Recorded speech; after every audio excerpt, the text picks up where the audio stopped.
This is brutally going to be true for so many of you, and I make no apologies about it. Hey, how are you? Have you ever wondered why your cinematic video isn't cinematic? Today I'm going to be breaking down the biggest mistakes I've made and that you're making that stops your cinematic videos being cinematic. Let's go. You've got non-stop slow-mo. That was really cheesy. Sure, 120 frames per second looked good, but it's been overdone to death.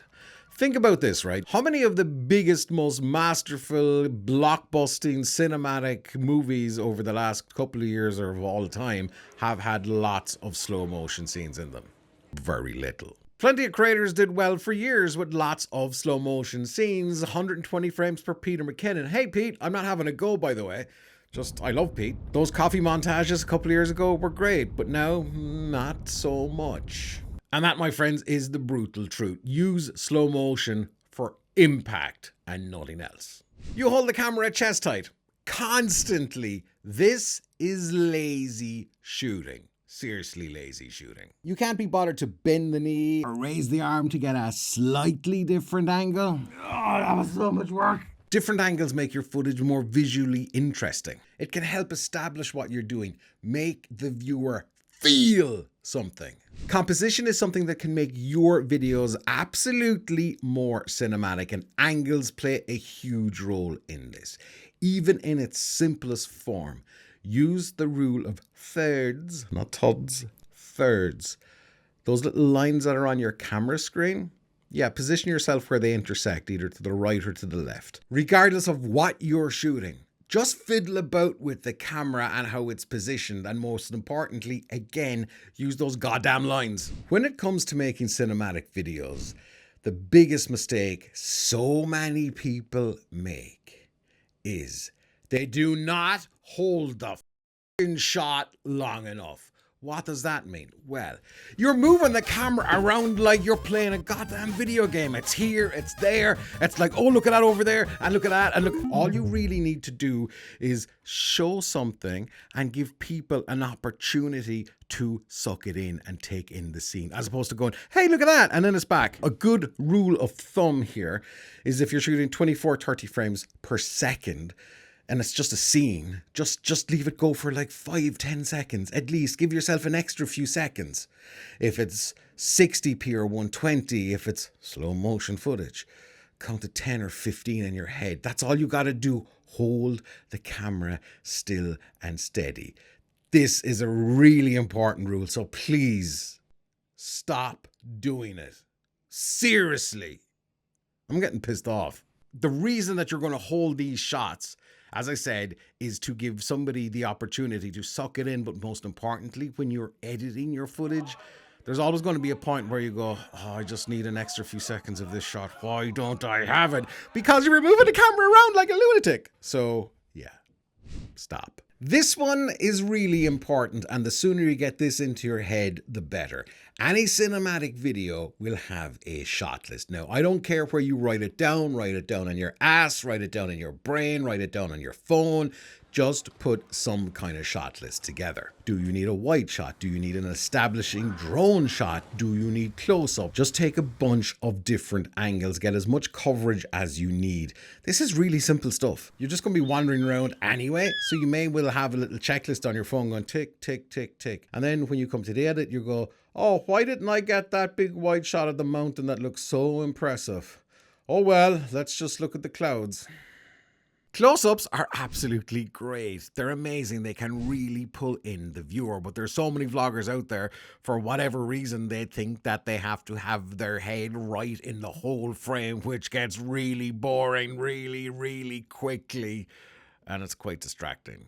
And people see all your beautiful imperfections because that's you, and beauty is... Anyway, just cool it down with the close-ups. Again, close-ups for impact, and I know this from experience. I have had so many old videos that it's just my head in the frame, and if you've got a big head like me, not a good look.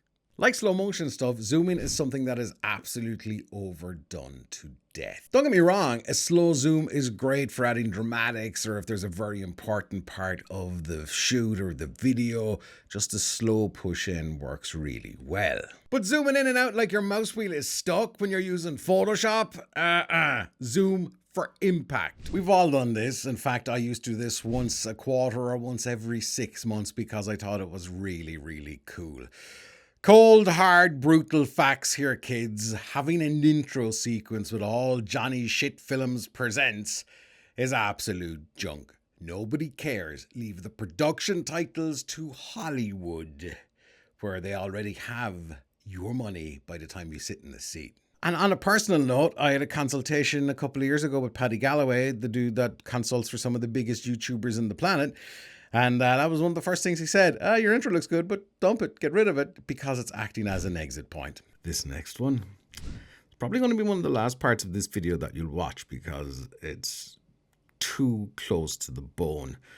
This is brutally going to be true for so many of you, and I make no apologies about it. Shooting a bunch of random clips and just throwing them together in the edit does not make your video cinematic. However, shooting a bunch of clips with purpose and putting them together in the edit that tells an actual story, like a basic beginning, middle, and end, is cinematic.